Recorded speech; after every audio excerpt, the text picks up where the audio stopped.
Hello, my name is Quentin Broussard. I'm an assistant professor at California Health Sciences University, and today we will be discussing miscellaneous electrolyte disorders, including potassium, magnesium, calcium, and phosphorus disorders. And the reason we're discussing these disorders today is because each of these disorders, in addition to sodium disorders, which we discussed in the previous class, can have significant morbidity as well as mortality associated with them. So therefore, it's important as a pharmacist to be able to classify each of these disorders, particularly within their subsets of their corresponding hypo or hyper disorder, as well as to treat each of these disorders appropriately to prevent morbidity and mortality. Our objectives will be to classify each of these miscellaneous electrolyte disorders, including magnesium, potassium, calcium, and phosphorus disorders, to identify etiologies and causes of magnesium, potassium, calcium, and phosphorus disorders, and to compare and contrast treatments of magnesium, potassium, calcium, and phosphorus disorders. So we'll start off with a patient case. GB is a 35-year-old male presenting to the ED with ultramental status and profuse nausea and vomiting secondary to alcohol withdrawal. According to a friend, he's barely eaten in the last week. His labs upon admission include sodium 140, potassium 3.1, chloride 96, bicarbonate 22, BUN 23, serum creatinine 1.0, and glucose of 87. GB has a peripheral IV line. What electrolyte disorder does GB have? Is it hypokalemia, hyponatremia, hyperkalemia, or hypermagnesemia? The second question, what concurrent lab should be obtained to potentially determine the cause of GB's electrolyte disorder in question 1? Is it magnesium, phosphorus, serum osmolality, or urine sodium? And number 3, assuming the lab taken in question 2 is normal, how should GB's underlying electrolyte disorder be treated? With calcium gluconate 1 gram IV times 1 over 10 minutes, normal saline 1,000 mils times 1 over 1 hour, potassium chloride 10 milliequivalents IV times 4 over 4 hours, or insulin 5 units sub-Q and dextrose 25 grams IV times 1. After we discuss each of the different electrolyte disorders today, you should be able to answer each of these questions confidently. So we're going to break up each of these disorders into first their electrolyte and give a quick background about the electrolyte. And then we're going to actually break down the disorders with each electrolyte, including their hypo and hyper corresponding disorders. So the first electrolyte we're going to talk about is magnesium specifically. A little background on magnesium. It is the second most abundant intracellular cation, and it's present in total, its presence makes up 1% of in extracellular fluid, with 99% of it being in the cell itself. Normal serum concentration of magnesium typically ranges between 1.7 to 2.3, though some sources may say anywhere between 1.5 and 2.5. Just be aware that different hospitals as well as different resources will say different things. For our purposes, just to keep things a little more on the concrete side, we're going to say 1.7 to 2.3. This may be a little bit restrictive, but this is one of the ranges that is used in some practice settings. Magnesium is found primarily in bone, muscle, and soft tissue, and serves as a cofactor for many different enzymes, biochemical reactions, including reactions involving ATP, particularly those involving the sodium-potassium ATPase pump, which magnesium serves as a cofactor in causing to function. Magnesium is absorbed in the small intestine, and it is mostly handled by the kidney in terms of its homeostasis. So the kidney basically regulates its elimination. However, GI function obviously regulates its absorption, as well as other things may regulate its serum levels, such as parathyroid hormone, plasma and magnesium concentrations itself, certain clinical conditions, alcohol, particularly in patients who have an alcohol history or an alcohol abuse disorder, and medications like loop diuretics and amphotericin B2, which some medications may actually promote hypomagnesemia for the most part.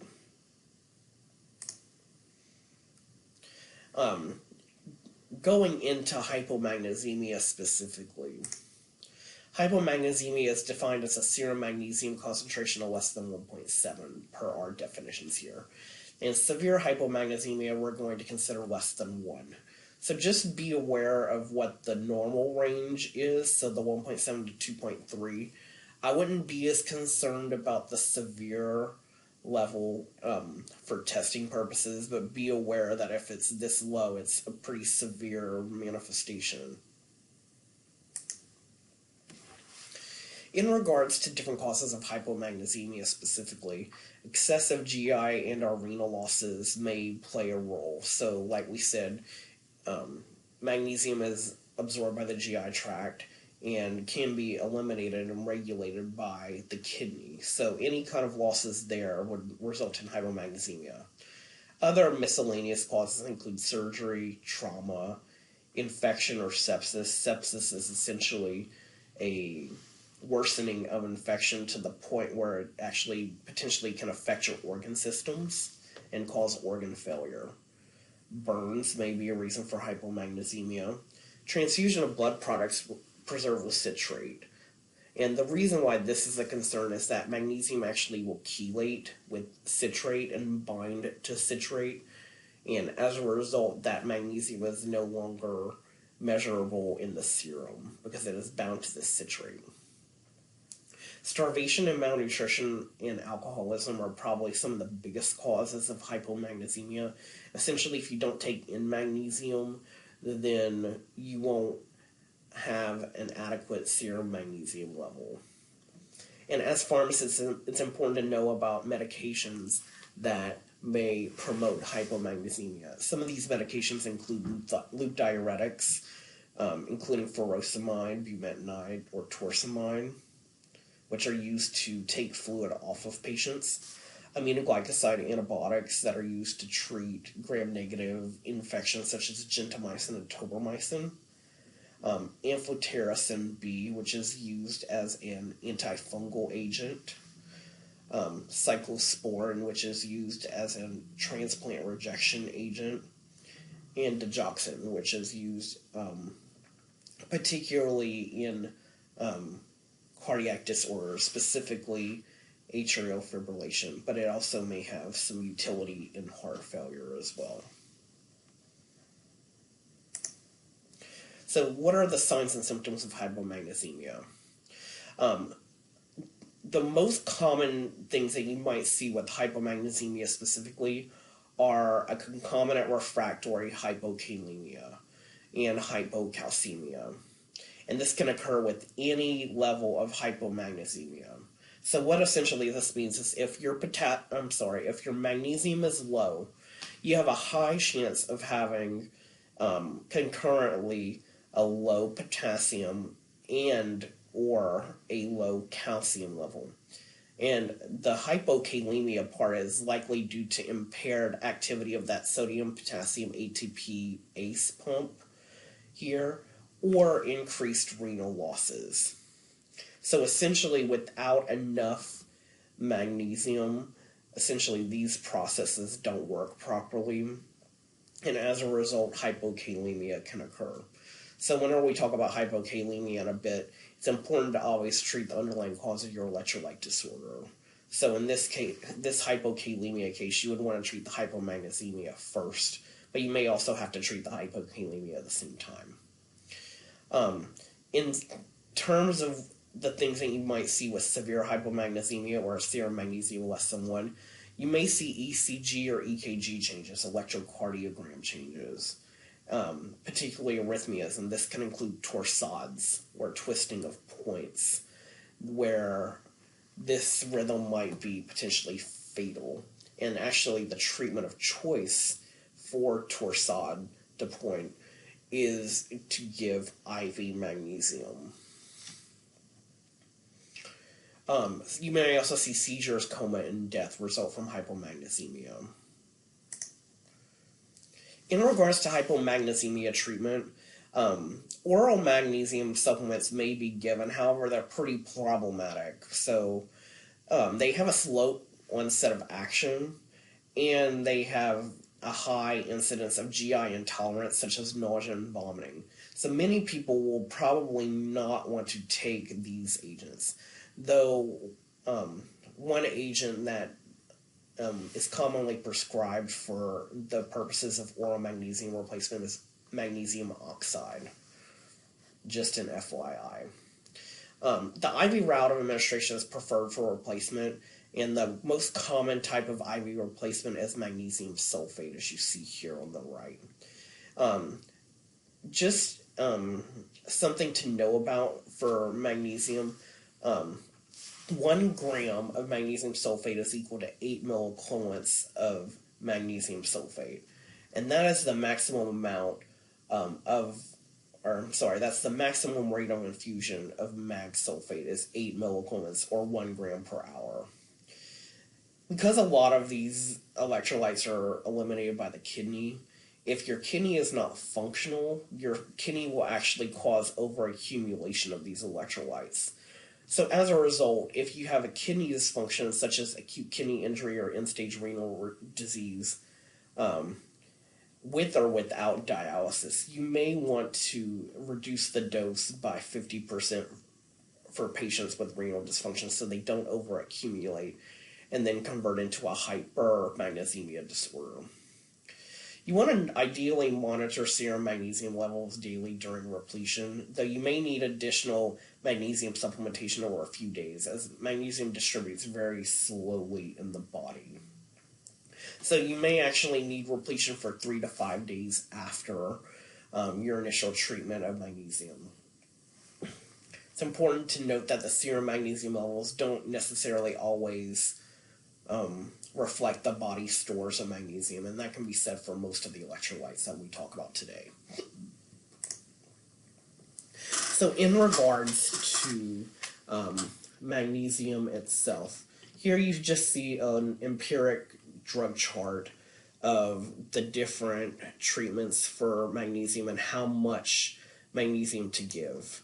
Again, look at this concentration here. Obviously, with mild to moderate magnesium concentrations, you don't give as much magnesium replacement dose. However, with severe, you have a much higher ceiling of how much magnesium you can give. Again, remember that the max rate is 8 milliequivalents of mag per hour.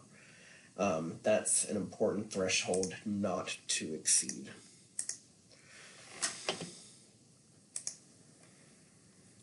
For hypermagnesemia is essentially defined as mild, moderate, or severe. So essentially the big thing that I want you to get from this is that mild hypermagnesemia in general is considered anything 2.4 and above, depending on which reference, again, that you look at, with severe hypermagnesemia being over 12.5. So there's actually a pretty wide range of hypermagnesemia disorders that you see here. Some common causes of hypermagnesemia, probably the most common cause is renal insufficiency. So again, that AKI, if you have acute kidney injury or end-stage renal disease, requiring or not requiring dialysis. So you see here on the right side, this left side is essentially a healthy kidney. This right side is a polycystic kidney here. That's not necessarily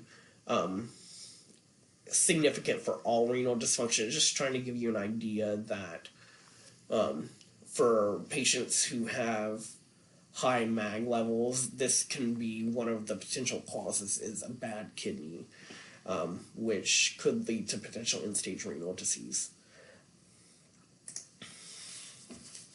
In regards to signs and symptoms of hypermagnesemia, mild hypermagnesemia is actually usually asymptomatic. Hypermagnesemia doesn't tend to happen a lot in practice, just FYI. For those who have moderate hypermagnesemia, that's whenever the symptoms really start. And you might see nausea and vomiting, loss of deep tendon reflexes, hypotension, bradycardia, and then again the EKG or ECG changes. And with hypermagnesemia, it's more increased PR and or QRS intervals. Severe hypermagnesemia is essentially a medical emergency that's above 12.5 milligrams per deciliter. And that can result in respiratory paralysis, refractory hypotension, AV block, and cardiac arrest. In terms of hypermagnesemia treatment, the most important thing is always treat the underlying cause. So if you're giving patients exogenous magnesium, PO, or IV sources, you need to discontinue that immediately because that's making the hypermagnesemia worse. For patients who have asymptomatic or moderate hypermagnesemia, you can give them loop diuretics. You can restrict their magnesium intake. And in some cases, you might actually need renal replacement therapy or dialysis or hemodialysis, which essentially will take the blood out of the patient, filter it, remove some of the smaller ions and different chemical structures that are in the body, particularly electrolytes. So electrolytes get taken off pretty easy by dialysis. And then that blood gets filtered back. In the event your patient has cardiovascular or neuromuscular effects from hypermagnesemia, you may want to give them IV calcium to reverse these. You can give calcium chloride 500 milligrams to 1,000 milligrams IV over 5 to 10 minutes via a central line and repeat it until the symptoms resolve. If they don't have a central line, calcium gluconate will work just fine, 1 to 3 grams IV over 3 to 10 minutes. Again, this does not happen very often, but it's still important to be aware about if you do have an emergent case. So now we're going to move on to potassium. Potassium is the second most abundant cation in the body, and 98% of it is intracellular. Our normal serum concentration is between 3.5 to 5.0 milliequivalents per liter, though in some references you may see up to 5.5. It serves roles in cellular metabolism, glycogen and protein synthesis, and regulation of electrical action potentials, especially in the heart, particularly in the repolarization phase. So essentially, remember, with action potentials, you may have a sodium or calcium influx, and then to repolarize, you'll have a potassium efflux, essentially out of the cell. And that is essentially relating to the fact that 98% of potassium is intracellular. Now, potassium is regulated by those sodium-potassium ATPase pumps, and that shifts potassium back into the cells after that repolarization occurs. However, there are many factors that affect this pump, such as insulin, glucagon, catecholamines, aldosterone, patient's acid-base status, plasma osmolality, and intracellular potassium levels. Again, 80% of potassium, as well as a lot of the other electrolytes in the body, are excreted through the kidneys. So if you have patients who have end-stage renal disease and are not able to pee out potassium, you may have overaccumulation. So keep that in mind whenever you are replacing a patient, particularly if they have hypokalemia, which is our next topic, hypokalemia. So our definition for hypokalemia is a serum potassium concentration of less than 3.5, and it's considered severe if the level is less than 2.5 or if they are symptomatic as a result of the hypokalemia.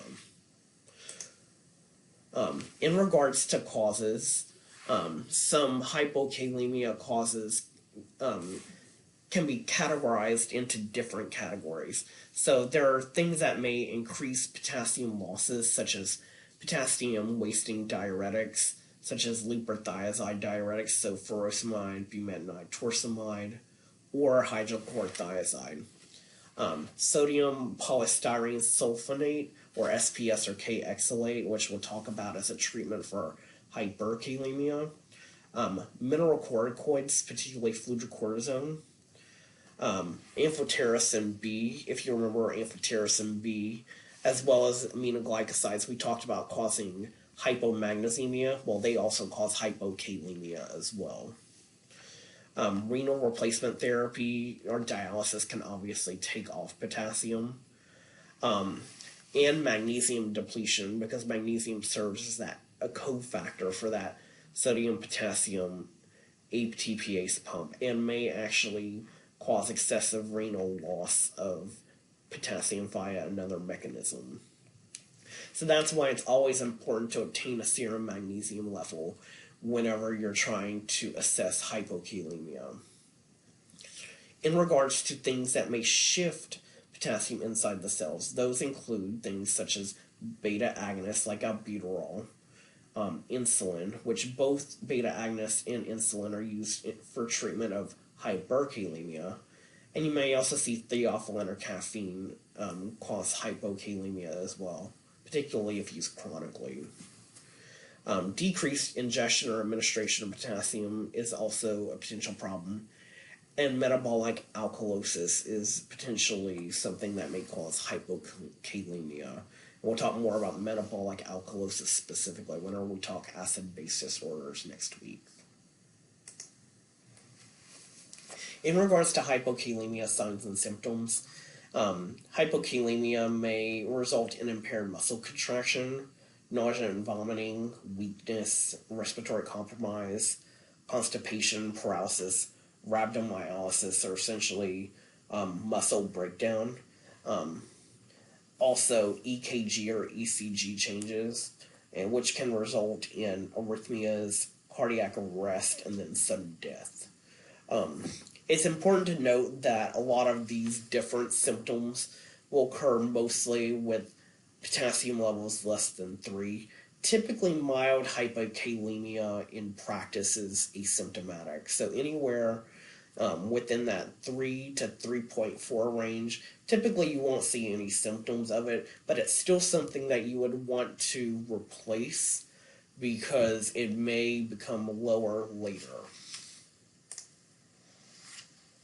So in regards to hypokalemia treatment, kind of like what we mentioned before, it's important to check a magnesium level because hypomagnesemia may result in concurrent hypokalemia, like we talked about with magnesium. So always check a magnesium level before fully assessing your K, because you might actually have to give magnesium in addition to K to increase your potassium level.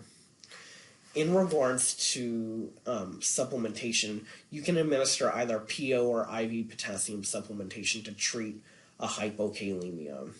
So IV potassium is typically reserved for patients who have severe or symptomatic hypokalemia, or when the GI tract cannot be used. So if a patient has like nausea and vomiting, or any kind of intolerance to oral intake, or is in PO status for some reason, those patients are the ones that should get IV potassium versus PO. In terms of the common salt form that's most common in practice, potassium chloride is the one that's most common, though you may see other things such as potassium bicarbonate, potassium acetate, or even potassium phosphate, which we'll talk about with the phos disorders. Another thing that you can potentially do, which is not a potassium supplement per se, is you may give a potassium-sparing diuretic, such as spironolactone, triamterene, or miloride. These diuretics, via their mechanism as potassium-sparing, will actually cause reabsorption of potassium in the kidney. And as a result may boost potassium levels on their own, though they are not necessarily preferred as first line for hypokalemia treatment. That is reserved more so for PO or IV potassium supplementation. An important rule to note is if a patient has normal renal function, you can replace with 10 milliequivalents per every 0.1 milliequivalent per liter increase in your serum potassium concentration that you desire. So, for example, if you desire a 0.4 increase in your serum potassium level and you have normal renal function, you should administer about 40 milliequivalents of potassium. This rule seems to work out pretty well in most patients who have normal renal function, though it may be off just a little bit slightly. Now, if they have compromised renal function or AKI or ESRD, that rule pretty much goes out the window. So just be cognizant this rule only works with normal renal function. You may need to reduce the normal IV administration dose by 50% for patients with renal dysfunction. And whenever you administer potassium, it's important for peripheral IV lines that a maximum of 10 milliequivalents per hour is infused, and 20 milliequivalents per hour if you have a central IV line. And if you're doing a central IV line with 20 milliequivalents per hour, you should have cardiac monitoring on your patient so that you can monitor any kind of EKG changes that may occur. Because that can happen as a result of more rapid replacement of potassium. And again, recheck your potassium daily like your other electrolytes. You may also check it a few hours after replacement as well. In regards to potassium replacement, you see here, essentially it's kind of broad in terms of mild to moderate. Ideally, you can use that 10 per every 0.1 milliequivalent per liter rule here, though you probably don't want to exceed too much IV potassium to start out with. That's why I think that this number here is closer to 40 versus for 2.5 going to 100. Ideally, you should be constantly reassessing. You shouldn't overdo it on your potassium whenever you're replacing it. In terms of severe hypokalemia, obviously, they reserve a lot more for that. Now we're going to move on to hyperkalemia. Hyperkalemia is a serum potassium greater than 5 milliequivalents, and this should say per liter.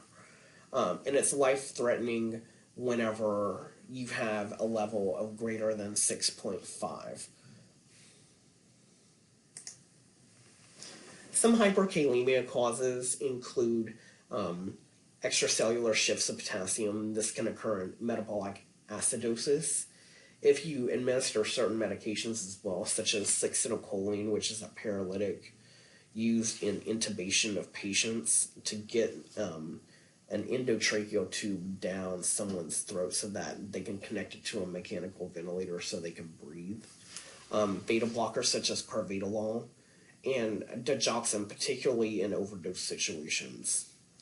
You may also see extracellular shifts of potassium in muscle injury. So if you have a patient that has some kind of trauma or rhabdo, essentially the breaking apart of cells and the destruction of cells will release that intracellular potassium from the cell and out into the serum. If you have increased potassium ingestion, or if you have impaired potassium elimination. And under this one, renal insufficiency is the primary cause. So if your kidneys are not able to pee it out or eliminate it properly, you're not going to have as much potassium elimination, particularly in those patients who don't pee at all. These are the patients who are probably at the highest risk of hyperkalemia because they can't get rid of anything. In those cases, they may have to resort to dialysis to get the K off. Potassium-sparing diuretics, again, like spironolactone, triamterene, or amiloride. ACE inhibitors and ARBs can also cause it, so lisinopril, losartan, and NSAIDs, such as ibuprofen or naproxen. You may also have something else called pseudo-hyperkalemia. And essentially what we call this in practice is a bad draw. Whenever you're withdrawing blood from someone, what can happen is a hemolysis process or a breakdown of that blood cell. And whenever that blood cell breaks down, remember, within that cell you have potassium, because potassium is highly intracellular. As a result of that rupture, you then get a release of potassium and essentially a fake potassium level.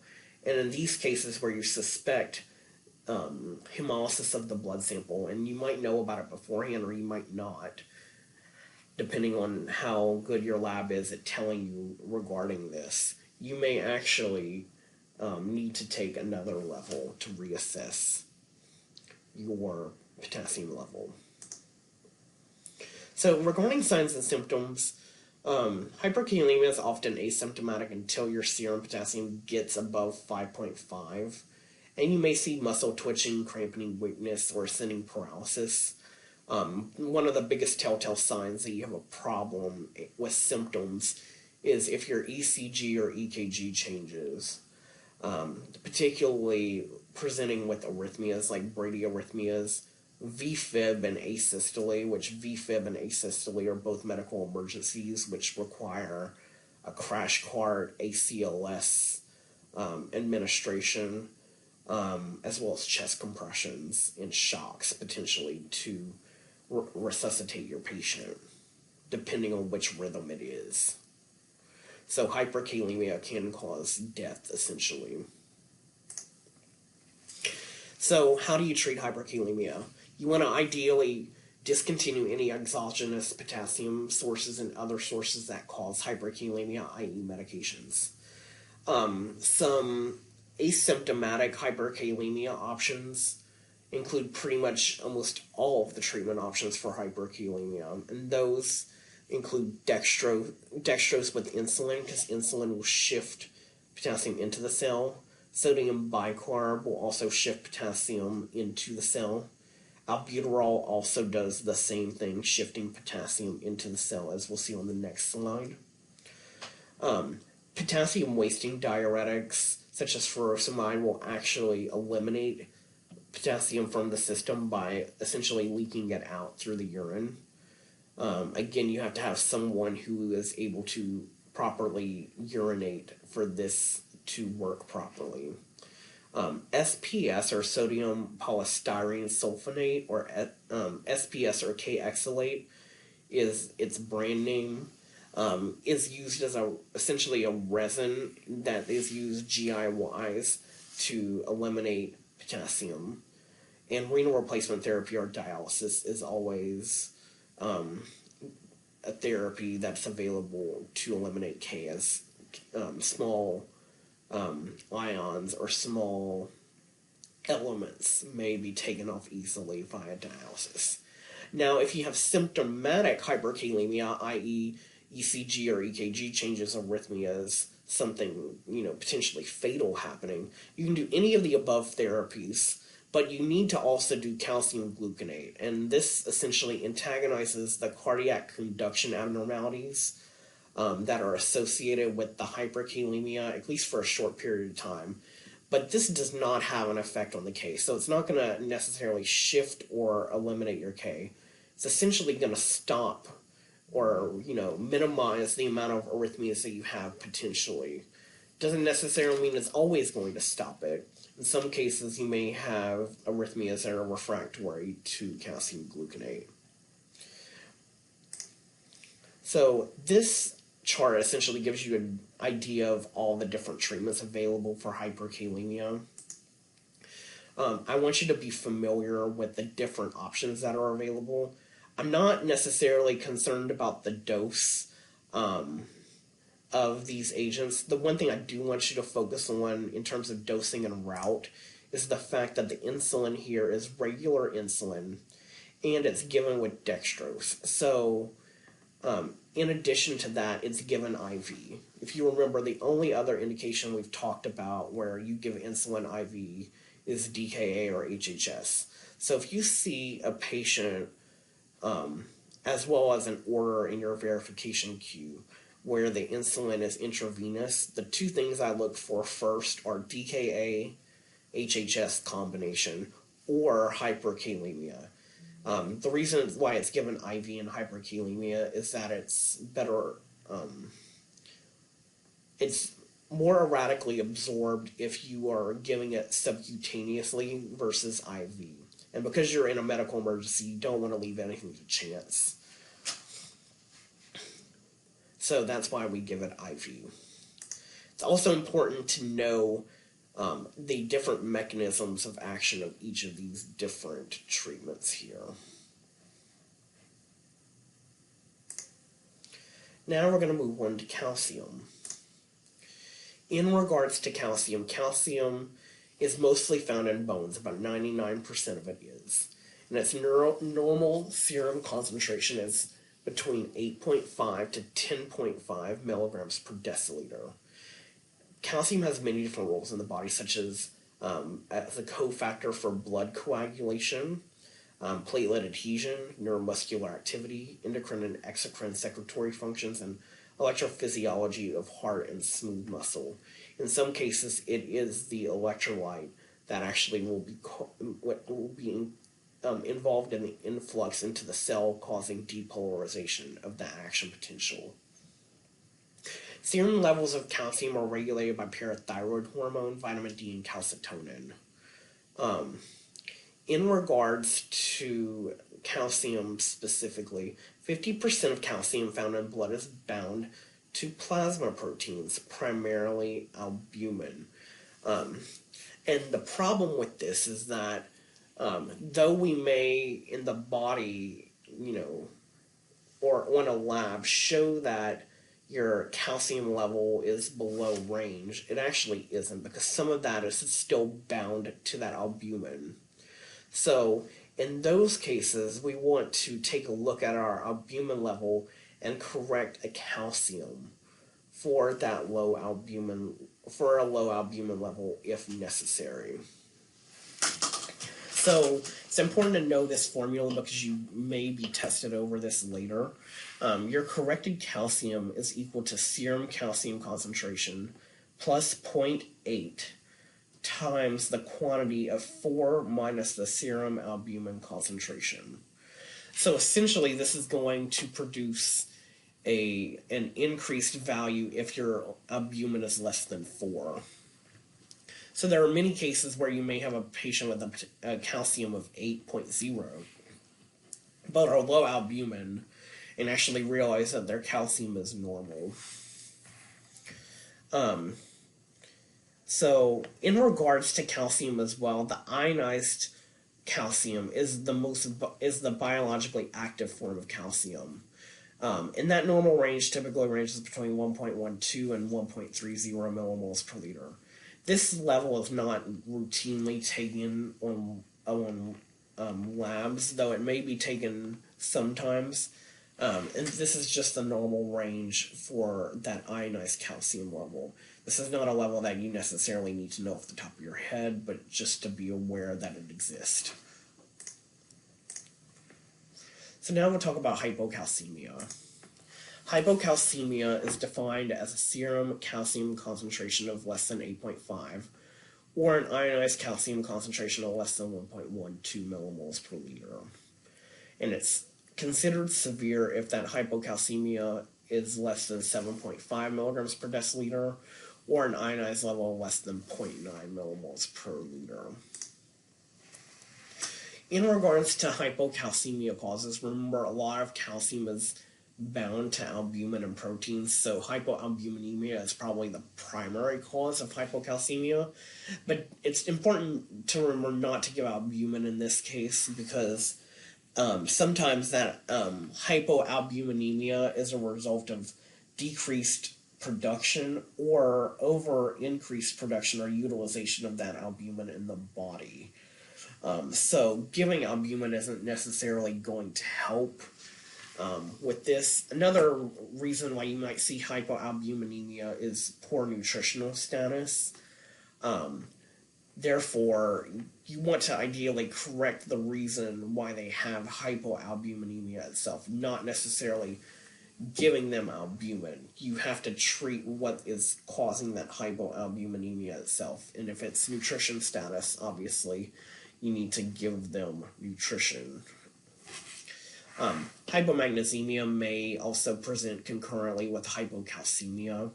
hyperphosphatemia, and essentially calcium and phosphate can be considered kind of friends similar to potassium and magnesium, in that when phos levels tend to go high, calcium levels might go low, and vice versa, though that's not always the case.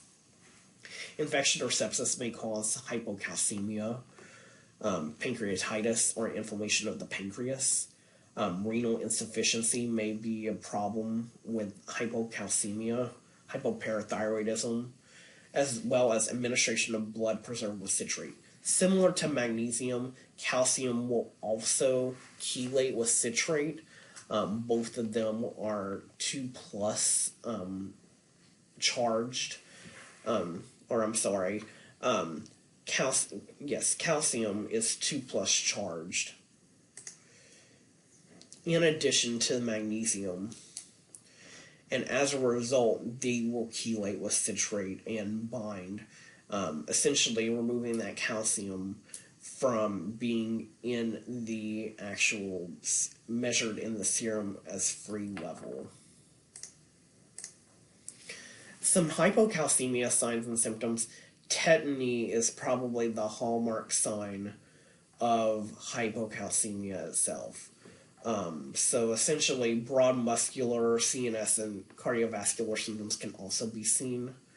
Some chronic hypocalcemia symptoms are a lot of manifestations with the skin, unfortunately, and this can result in dermatitis, eczema, as you see here on the right in the picture, as well as brittle or grooved nails. You may also see hair loss in these patients that have hypocalcemia. In regards to acute hypocalcemia, asymptomatic hypocalcemia due to hypoalbuminemia requires no therapy. As long as you do that correction formula and you get 8.5 or more, you're pretty much okay. Typically, calcium does not need to be replaced unless you have severe hypocalcemia of less than 7.5. You can actually get away with a level of 8.0 in the body and still be okay. So in regards to replacement of this, IV calcium gluconate or IV calcium chloride may be given for this. And it's important whenever you're giving these calcium salts not to give it in the same line as a phosphate salt, because that may actually precipitate. In regards to calcium gluconate versus calcium chloride, calcium gluconate is preferred. Though calcium chloride will provide about 3 times as much elemental calcium compared to calcium gluconate, and that's why we reserve calcium chloride for emergency or urgent situations. It also has to be administered in regards to calcium chloride with a central line, as tissue necrosis may occur, particularly if administered via a peripheral line. So it's important that you must administer calcium chloride via a central line in a big vein, ideally. You can monitor serum calcium levels daily throughout repletion and routinely every 24 to 48 hours if no repletion is required. As you see here, these are the typical empiric treatments with IV calcium. What I essentially want to draw your attention to here is that for asymptomatic hypocalcemia, you use the gluconate salt. If you have severe or symptomatic hypocalcemia, you can use either chloride or gluconate salt. But remember, with chloride, you have to have a central line, and it provides about 3 times as much dosage compared to the gluconate salt. So that's the important points I want you to get from this part.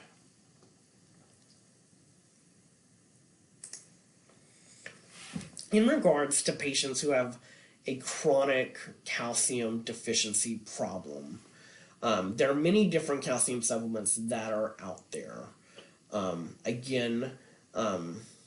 The thing that I want to draw your attention to here is if you're going to give PO calcium, is that your calcium gluconate and your calcium chloride have a 3-fold difference in elemental calcium.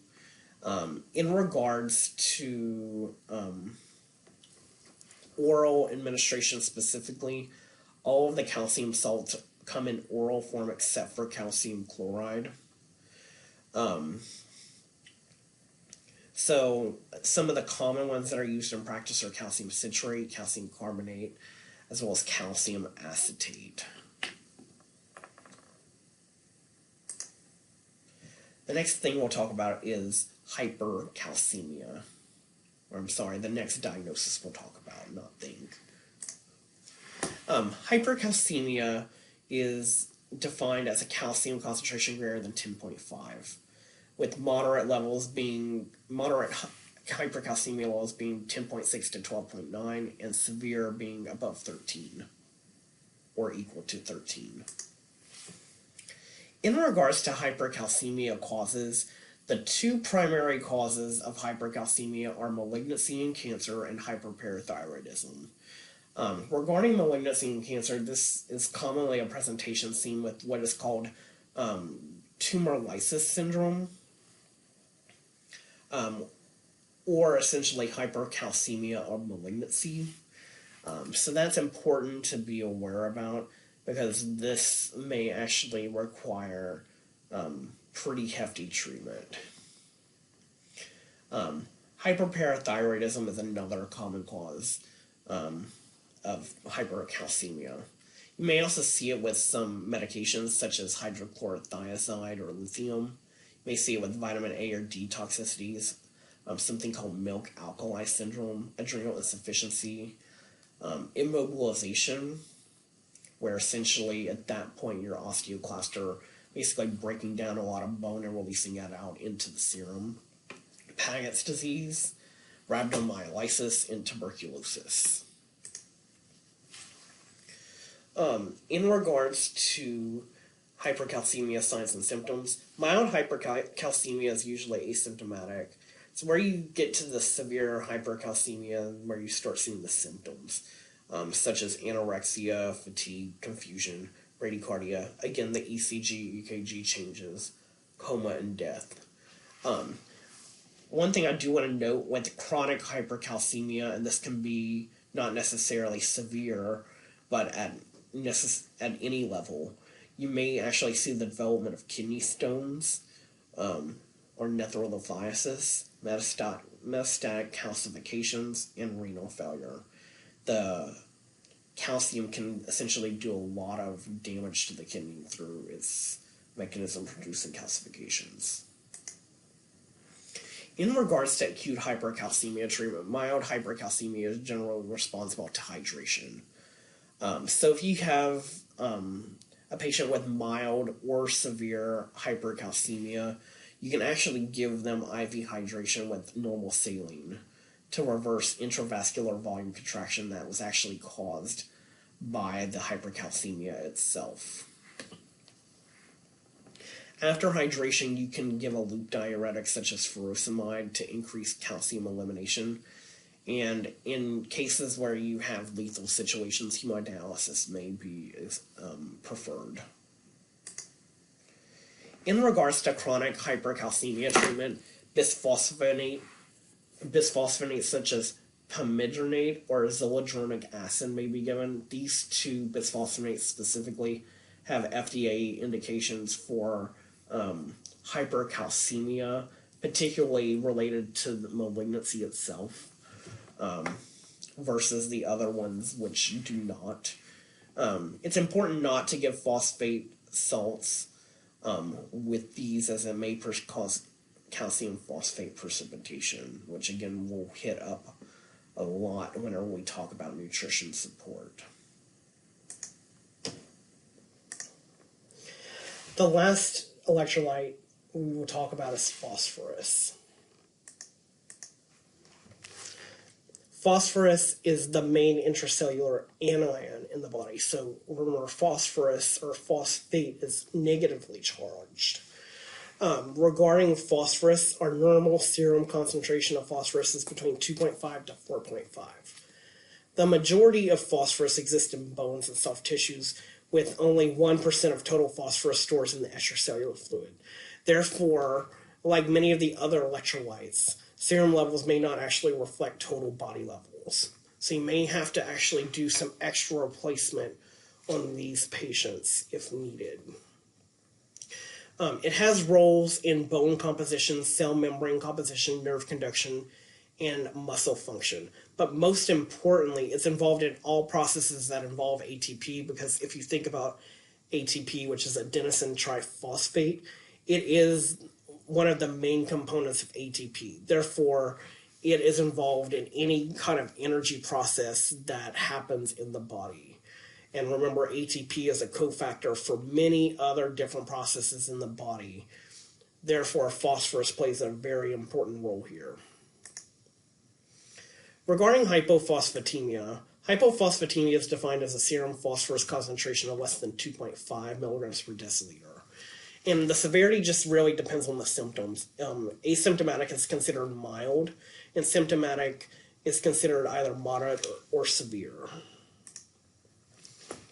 In regards to causes of hypophosphatemia, malnutrition is one of the biggest causes of hypophosphatemia, though it may not necessarily be the biggest cause, particularly with refeeding syndrome, which we'll discuss more with nutrition support. So essentially, if you're not getting, overall in the beginning, if you're not getting the nutrition in, you may not be getting enough phos in, but you may also have this other syndrome called refeeding syndrome that can occur as a result of nutrition support, and we'll talk about that later whenever we talk about nutrition support. Hypophosphatemia can also result in alkalosis, or essentially a high level of pH, in metabolic or respiratory disorders. It can result in DKA, which we talked about earlier in the semester. Alcoholism is another big cause of hypophosphatemia, as well as a lot of the other electrolyte disorders, such as hypokalemia and hypomagnesemia. Vomiting or gastric ulcers can also result in hypophosphatemia, as well as other therapies. One of the big things that can take phosphorus out of the body is dialysis. So if you have a patient hooked up to a dialysis machine, remember those phosphorus molecules are very, very small. Or those phosphorus atoms, I apologize, phosphorus atoms, phosphorus ions. Insulin can shift phos into the cell, therefore that's a reason that can result in hypophosphatemia in the serum. Diuretics can cause elimination, and acids can actually bind to phos, such as calcium-containing acids. Sucralfate, which is essentially an increaser of gastric pH, can cause hypophosphatemia from binding it up in the stomach, as well as carbohydrate loads, which kind of goes back to this refeeding syndrome phenomenon that we'll talk about whenever we talk about nutrition support. Some signs and symptoms of hypophosphatemia include impaired diaphragmatic activity, so problems actually breathing in and out, and that can lead to acute respiratory failure. So it's important in the patients who have acute respiratory failure and who require essentially a mechanical ventilator, as you see here with this nice little lung patient, a machine that helps them breathe.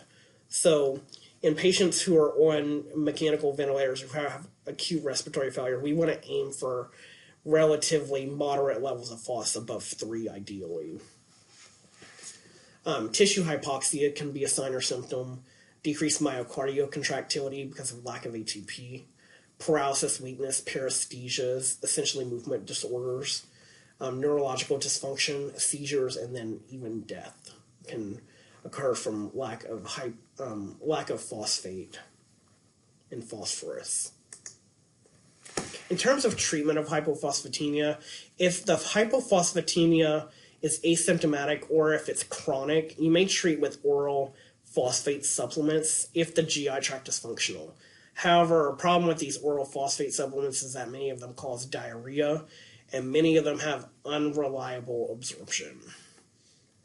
A lot of these products are also available as powders and have to be dosed multiple times a day, which also makes them inconvenient. If you have moderate or severe hypophosphatemia, you want to do IV phosphate supplementation with these patients. Sodium phosphate is preferred as the IV regimen of choice. However, you can use potassium phosphate if the patient also has hypokalemia at the same time as hypophosphatemia. That would be the best answer in that case.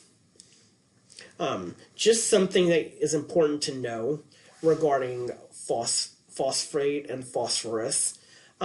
Because the units of phosphate products are in millimoles, it's important to remember that these also convert to standard milliequivalents. So, for example, if you have 1 millimole of sodium phosphate, that's equal to 1.33 milliequivalents of sodium.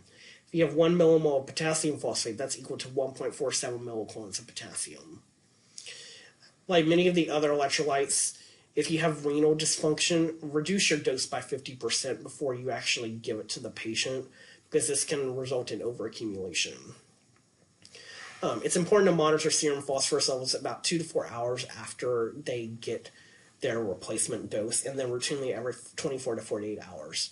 And note that the maximum IV phosphate infusion rate is between 7 and 7.5 millimoles per hour.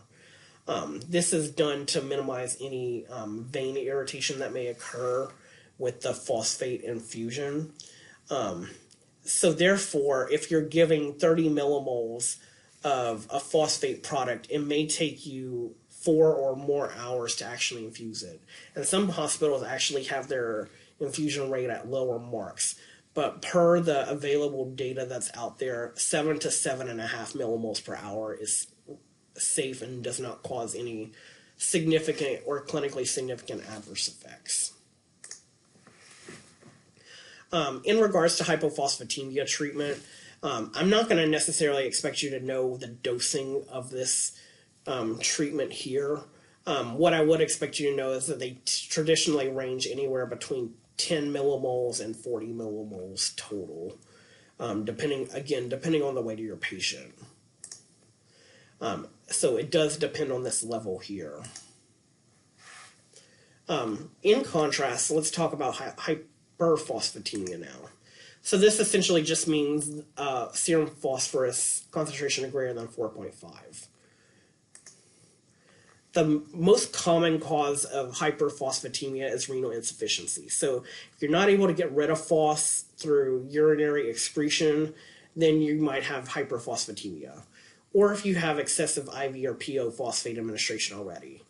There are also some laxatives, such as fleet enema, that may contain phosphate, and as a result, they can also be a risk factor for hyperphosphatemia if they're being given chronically. Acidosis, metabolic or respiratory, may cause hyperphosphatemia. Hemolysis or breakdown of red blood cells. Rhabdomyolysis. Because remember, phosphate or phosphorus is intracellular. So if you have destruction of cells, essentially it will leak out into the extracellular space and into the vasculature. Hypoparathyroidism, as well as vitamin D toxicity, are also reasons to have hyperphosphatemia. Signs and symptoms. A lot of the signs and symptoms of hyperphosphatemia actually have to do with hypocalcemia. So patients who have hyperphosphatemia may present with hypocalcemia as well, since there's essentially an inverse relationship between these two electrolytes. And essentially what can happen is that if you have hyperphosphatemia, you may bind up a lot of that calcium. That calcium with the phos will essentially result in precipitation that will lead to crystal production in the body, and that can lead to organ damage.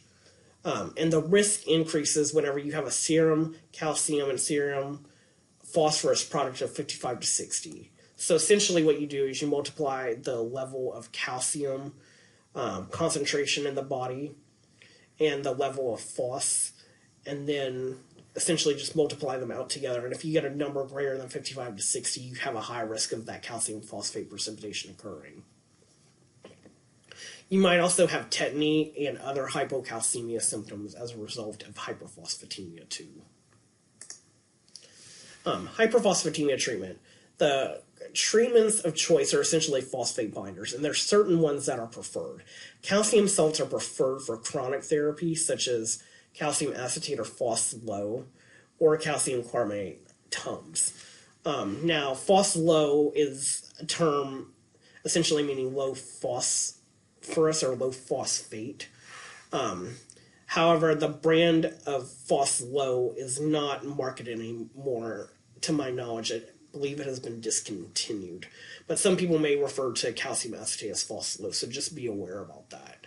Calcium carbonate comes in more formulations than just TUMS, but TUMS may be sufficient if given in a proper dosage to meet the calcium carbonate dosing requirement, depending on what dosage of TUMS you actually have. Aluminum salts are also used as phosphate binders, but though they're not preferred because they cause constipation, and they also accumulate in renal dysfunction.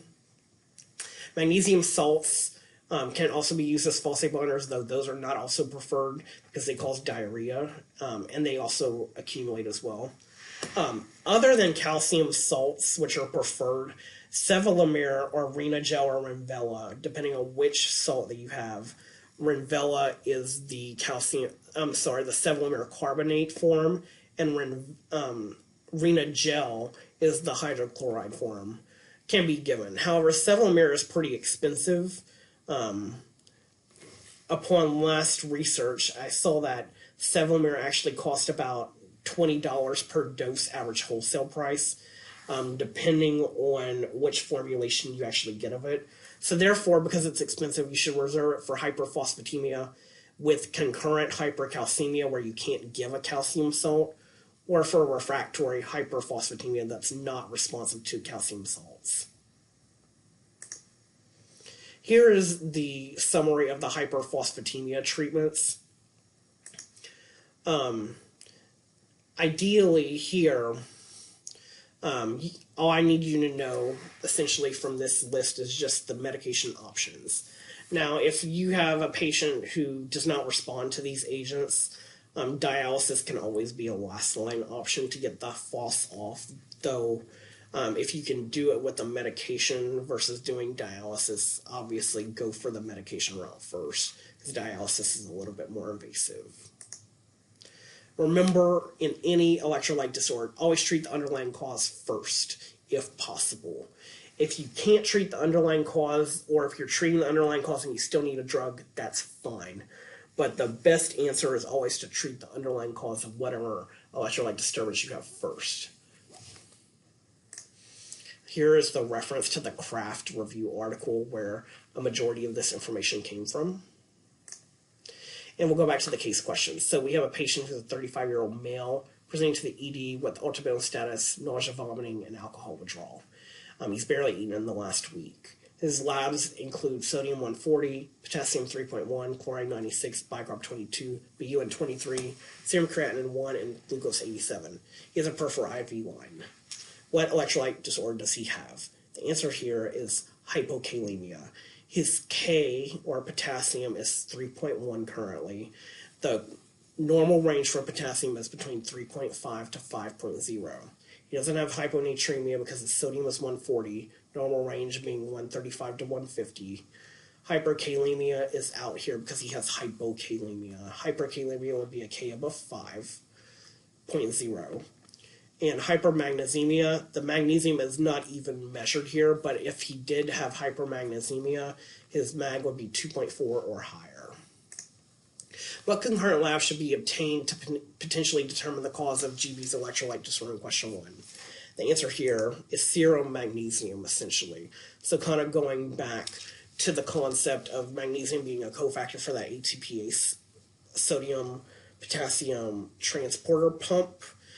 In addition to the increased renal losses that may occur, magnesium should be obtained to determine the etiology of hypokalemia, unless you already know what the etiology is. And assuming the lab taken in question 2 is normal, how should GB's underlying electrolyte disorder be treated? The answer here is potassium chloride 10 milliequivalents IV times 4 over 4 hours. So remember, he has a peripheral line, so maximum rate that you can infuse in a peripheral line is 10 milliequivalents per hour. And because his Potassium is 3.1. If we want to get to 3.5, ideally we need 40 milliequivalents total. From the information that we have in the case, he has relatively normal renal function. It would obviously be prudent to obtain a urine output, but his serum creatinine looks great. Therefore, we would want to replace him with 40 milliequivalents of total to theoretically get him up by 0.4 milliequivalents per liter of serum potassium for his level. We wouldn't give him calcium gluconate unless he had like hyperkalemia or had like hypocalcemia or something similar. Normal saline, we wouldn't give him in this case. And insulin and dextrose would be given in hyperkalemia, but remember with hyperkalemia, the insulin has to be IV, not sub-Q. So this answer is just completely wrong here. If you have any questions, please feel free to contact me regarding the miscellaneous electrolyte disorders. Thank you and have a great day.